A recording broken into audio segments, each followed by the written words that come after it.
Moolala is brought to you by the nonprofit credit counseling agency Credit Canada and by Home Equity Bank, provider of the CHIP reverse mortgage.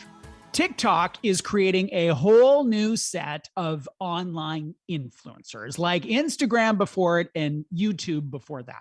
In the financial space, it's called FinTalk. And I know that this entire lead up just made me sound like I'm 117 years old, that I would need to explain what these things are, but it is relevant background for our next guests. Jessica Rowett and Colleen Cormos started their own TikTok account called Two Girls Investing. The objective is to help educate other people about money, and they've got like 45,000 followers, something like that. They're joining us from Whitehorse, Yukon, to talk about what they have learned so far through FinTalk. Hello to you both. Hi. Hello. Thanks for having us. Jess, first to you. Why did you decide to start making personal finance videos on TikTok? Well, originally it came from my journey of getting financial education and how frustrated I was that there wasn't much information out there, and the information that was out there was in really complicated terminology. So I decided that, I wanted to take all the stuff that I learned and put it out there, and I learned about TikTok. And the thing with TikTok is it doesn't just put the videos out to your followers, it pushes it out to a large group of people who may not even follow you.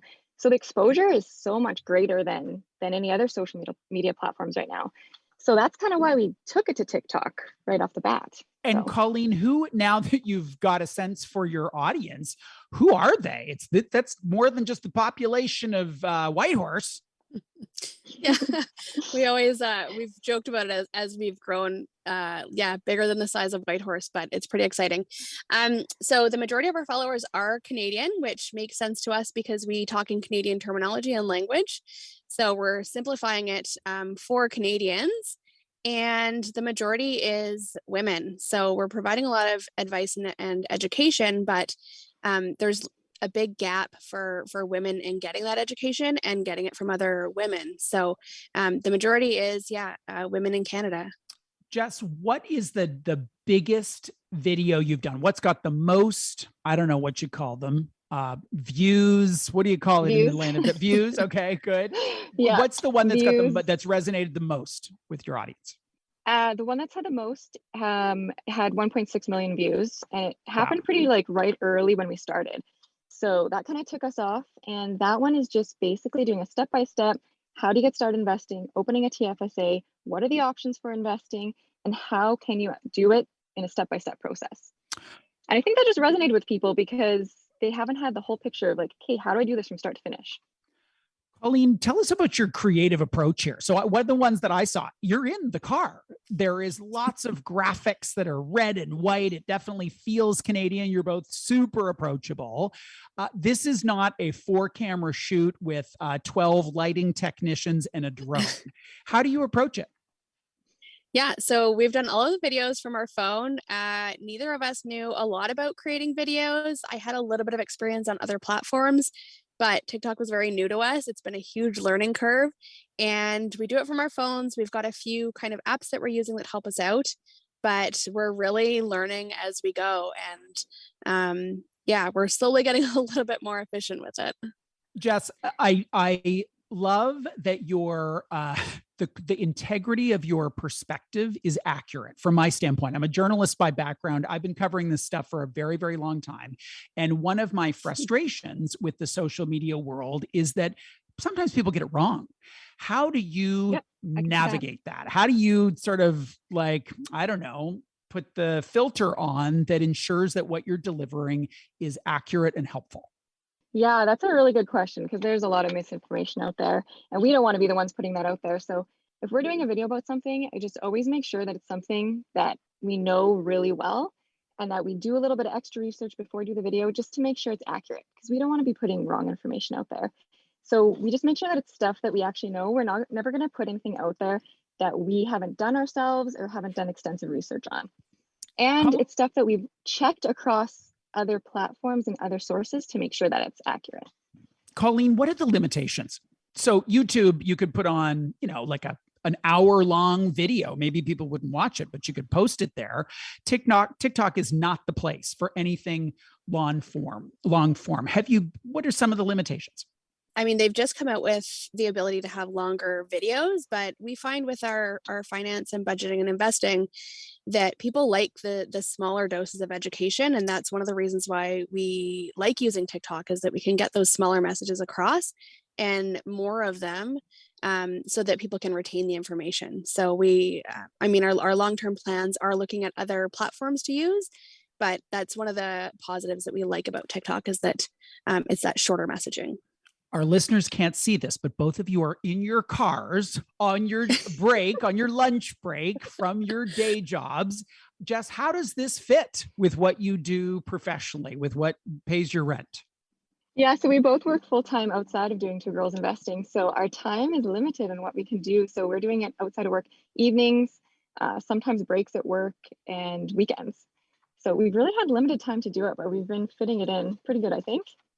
Colleen, where is Two Girls Investing in 5 years? If like the universe just sprinkles its good karma on your platform, maybe it's TikTok, maybe it's somewhere else, what do you see?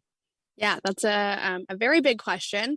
I definitely see us expanding into other platforms, other avenues, continuing to provide the education.